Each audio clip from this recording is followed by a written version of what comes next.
नमस्कार, capital TV Uttar Pradesh का खास शो किस्सा यूपी का देख रहे हैं आप और मैं हूं आपके साथ शिवानी रतूड़ी। यूपी के विधानसभा चुनाव से पहले समाजवादी पार्टी एक्टिव हो गई है।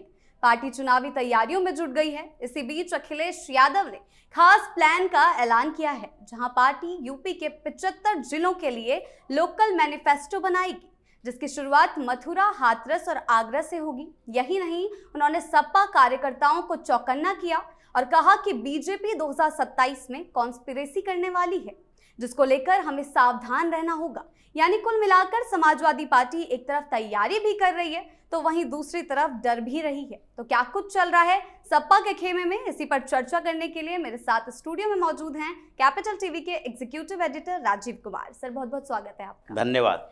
सर, एक और अखिलेश यादव चुनावी तैयारी कर रहे हैं, लेकिन दूसरी ओर डर का माहौल भी दिख रहा है। देखिए, अगर चुनावी तैयारी करेंगे तो डर भी दिखेगा, और डर इसलिए दिख रहा है क्योंकि ग्राउंड से उनको रिपोर्ट मिल रही है कि आगे आने वाले चुनाव में वो परफॉर्मेंस नहीं रहेगा जो 2024 में रहा, और इसलिए अलग अलग तरीके से भारतीय जनता पार्टी, योगी आदित्यनाथ और फिर योगी के नीचे यानी कि विधायकों को टारगेट कर रहे हैं भारतीय जनता पार्टी का।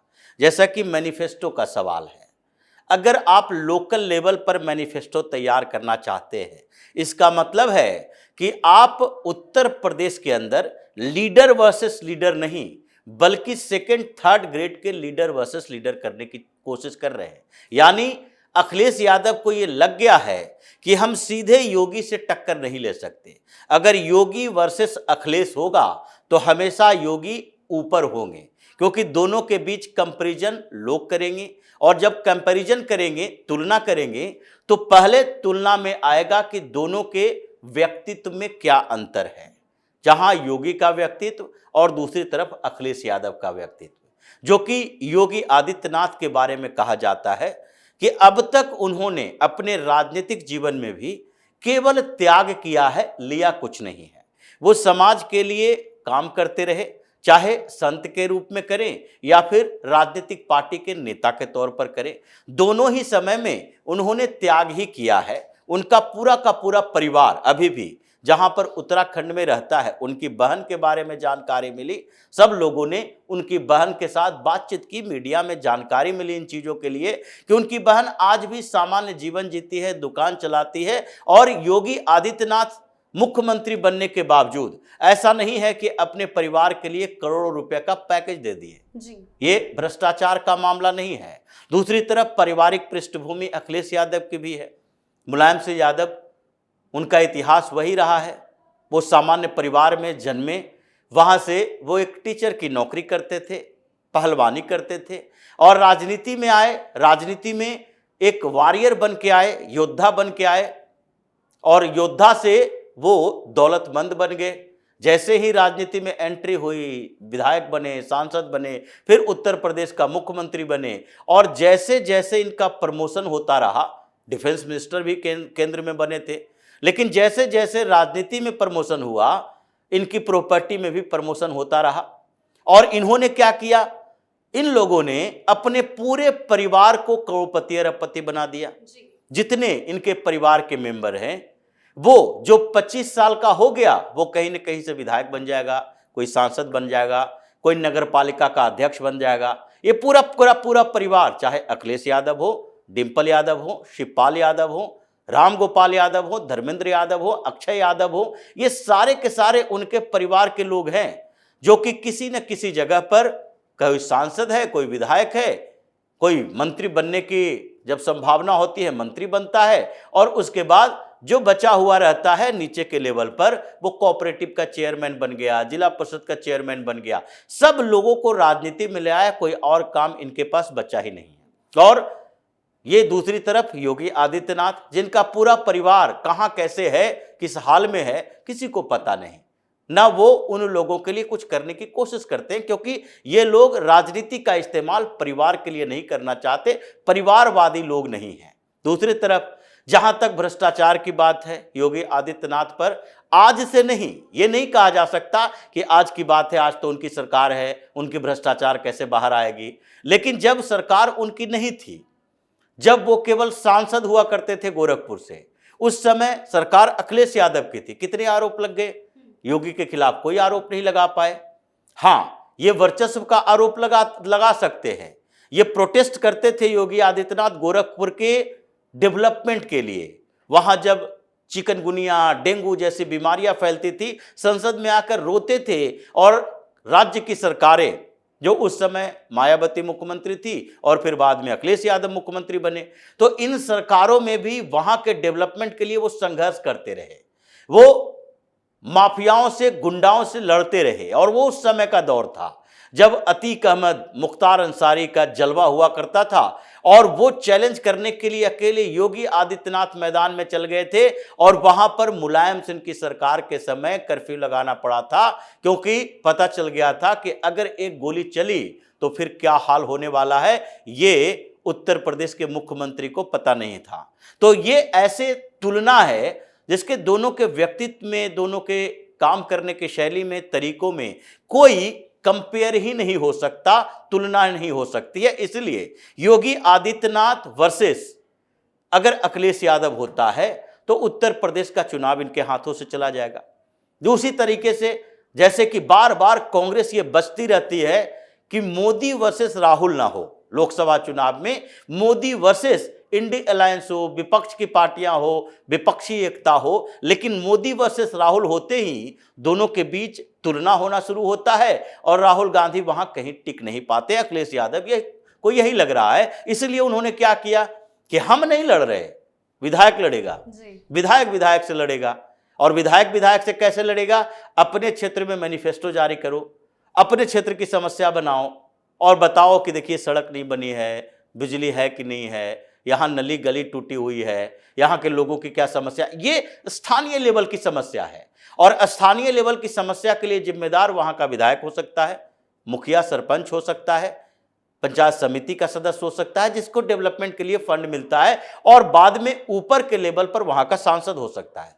सरकार वर्सेस सरकार की जब बात होती है कि हम किसकी सरकार बना रहे हैं, उस समय देखा जाता है सरकार का मॉडल क्या है, तरीका क्या है, लॉ एंड ऑर्डर कैसे डील कर सकते हैं, स्टेट के डेवलपमेंट के लिए कैसे काम कर सकते हैं, बड़े प्रोजेक्ट कैसे आ रहे हैं, और फिर प्रशासन कैसे चलाया जा रहा है, विचार क्या है, पॉलिसी क्या है, राजनीति का तरीका क्या है। और उसमें तो अखिलेश यादव फिसड्डी हो जाते हैं। इसलिए इन्होंने एक पुराना मॉडल लाया जो अरविंद केजरीवाल लेकर आया था। 2014 में ये पार्टी बनी, 15 का चुनाव था, 14 का भी चुनाव था, तो उस समय कहा कि नहीं, हम दिल्ली के 70 असेंबली में सबके लिए एक मैनिफेस्टो लाएंगे, और एक राज्य के लिए लाएंगे और दूसरा अलग अलग विधानसभा क्षेत्रों के लिए लाएंगे, क्योंकि उस समय वो चेहरा नहीं बना था। उस समय उसे लगता था कि हर विधायक को हराने के लिए हमें यह चाहिए कि उसके जगह पर वो व्यक्ति आए जो कि वहां की समस्याएं उठा रहा है। और जैसे ही ये लगता है कि हम सरकार बनाने के लिए तैयार है, हमारे चेहरे पर लोग वोट देते हैं, तो स्थानीय समस्या के साथ सरकार के एजेंडा, सरकार के काम करने का तरीका को प्रमोट किया जाता है। इसलिए अखिलेश यादव की ये हताशा है, ये सरेंडर मोड में है। लेकिन दूसरी तरफ जो बात कॉन्स्पिरेसी की कर रहे हैं कि भारतीय जनता पार्टी एक कॉन्स्पिरेसी करने वाली है, हाँ ठीक है, अगर उसे कॉन्स्पिरेसी का नाम ये दे रहे हैं तो कॉन्स्पिरेसी ही सही, क्योंकि बात यहां अखिलेश यादव जो कर रहे हैं वो वोट चोरी का कर रहे हैं। अभी नेपाल के संदर्भ में उन्होंने कहा कि जिस तरह से नेपाल में चल रहा है, अगर उत्तर प्रदेश के अंदर भी ऐसे ही वोट चोरी होती रही तो उसके बाद उत्तर प्रदेश में भी लोग सड़कों पर आ जाएंगे। ये अखिलेश यादव बोल रहे हैं। कितनी बेशर्मी है इनके अंदर कि ये व्यक्ति जो कि 2024 के चुनाव में इतनी पुरानी समाजवादी पार्टी 1991-2 से चल रही है, और अब तक के जितने 96, 98, 2004, 2009 सारे चुनाव हो गए, मैक्सिमम सीट लोकसभा के अंदर इस पार्टी की मुलायम सिंह यादव के समय भी 36 रही थी, और इस बार 37 सीट पर जीत कर आए हैं उत्तर प्रदेश के अंदर। यह उस समय की बात है जब 111 सीटों पर चुनाव लड़ा करती थी समाजवादी पार्टी, लेकिन फिर भी केवल मैक्सिमम 16, 18, 19 या फिर एक बार 2004 में 36 सीटें आई, और इस बार के चुनाव में 37 सीटें जीते हैं। फिर भी कहते हैं वोट चोरी हो रही है। अगर वोट चोरी हो रही है तो तुमने वोट चोरी से जीत हासिल की है। तो इसलिए फ्रस्ट्रेशन इनके अंदर एसआईआर की प्रक्रिया को लेकर है। इनको लग रहा है ये कॉन्स्पिरेसी जो पूरा गैंग इनका कर रहा है, चाहे अखिलेश हो या राहुल गांधी हो, उधर ममता बनर्जी हो, उधर केजरीवाल हो या फिर उद्धव ठाकरे हो और शरद पवार हो, ये सारे लोग एक ही बात कर रहे हैं कि जो फर्जी वोट हटाए जाएंगे तकलीफ हमें होगी। जैसे बिहार में हुआ कि सीमांचल के 4 जिलों में से 2 जिलों में सबसे ज्यादा वोट काटे गए, 2.5 लाख 3 लाख वोट एक एक लोकसभा कंस्टिट्यूंसी में कटे हैं। उसी तरीके से अखिलेश को डर है कि अब तो पूरे भारत में एसआईआर की प्रक्रिया शुरू होनी है, अक्टूबर से नवंबर के बीच शुरुआत हो जाएगी। 10 तारीख को पिछली बार या 10 सितंबर को ही मीटिंग हुआ था और उस मीटिंग में मुख्य चुनाव आयुक्त, 2 चुनाव आयुक्त और सारे स्टेट्स और उसके साथ यूनियन टेरिटरी के सीईओज थे, यानी कि चीफ इलेक्टोरल ऑफिसर्स थे, और उन लोगों ने सजेशन दिया और उसके बाद बातचीत आगे बढ़ी कि अक्टूबर लास्ट तक हम पूरे देश में एक साथ करवाएंगे एसआईआर की प्रक्रिया। अब उत्तर प्रदेश में एसआईआर की प्रक्रिया, तो ये जो डेमोग्राफी चेंज कर रहा है संभल में, ये जो मुजफ्फरनगर में, मुरादाबाद में, ये बरेली में और रामपुर में, ये सारे जगह पर जो फर्जी वोटर और फर्जी तरीके से नाम जो वोटर लिस्ट में डलवाता है, जिसके कारण इकरा हसन जीत कर आई है मुजफ्फरनगर से, और जब जब चुनाव होता है तो ये सारे इकट्ठा हो जाते हैं कि देखो बुर्का हटा के पहचान करवा रहा है। डर इनको इसी बात को लेकर है कि यहां पर जैसे पंचायत चुनाव की घोषणा के साथ ही अभी पंचायत चुनाव का वेरिफिकेशन चलते हुए 1.5 करोड़ से ज्यादा फर्जी वोटर आ गए।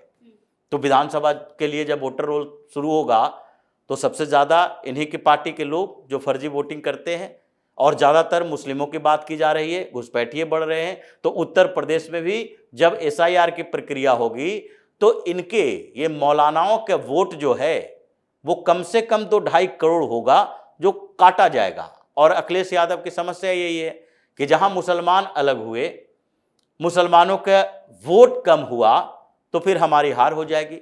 तो इसलिए एक कॉन्स्पिरेसी की बात कर रहे हैं कि ये कॉन्स्पिरेसी है।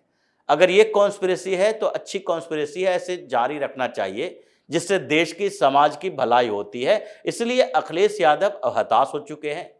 जो तरीके अपनाए भारतीय जनता पार्टी ने इस बीच, और लोकसभा चुनाव के बाद जिस एक्टिव मोड में योगी आदित्यनाथ आए हैं, उपचुनाव जीता और उसके बाद संगठन को मजबूत किया है, शीर्ष नेतृत्व के साथ कोऑर्डिनेशन किया, डॉक्टर मोहन भागवत के साथ मीटिंग हुई, संघ के कार्यकर्ता एक्टिव हैं। अब अखिलेश यादव के लिए पिछली बार के यानी 111 सीटें जो असेंबली में आई थी वो घटकर अब 70-75 के करीब आ जाए तो ये बहुत बड़ी बात होगी। अखिलेश यादव पीछे की तरफ बढ़ रहे हैं, अब आगे की तरफ नहीं जा रहे, इसलिए फ्रस्ट्रेशन उनके हर मीटिंग में दिखाई पड़ती है। सर बहुत बहुत धन्यवाद आपका इन तमाम जानकारियों के लिए। धन्यवाद। अखिलेश यादव ने अभी से कार्यकर्ताओं को तैयार रहने को कहा है, तो साफ है कि समाजवादी पार्टी 2027 की चुनावी रणनीति पर काम कर रही है। बीजेपी की साजिशों की बात करके उन्होंने सभी को सतर्क किया है, चौकन्ना किया है कि आने वाला समय आसान नहीं होगा। अब देखना यह होगा कि पार्टी इस तैयारी को जमीन पर कितना उतार पाती है, या फिर ये बातें सिर्फ भाषणों तक ही सीमित रह जाएगी। आपकी इस बारे में क्या राय है, हमें कमेंट सेक्शन में जरूर बताएं। वीडियो को लाइक कीजिए, शेयर कीजिए और चैनल को सब्सक्राइब करना ना भूलें। धन्यवाद।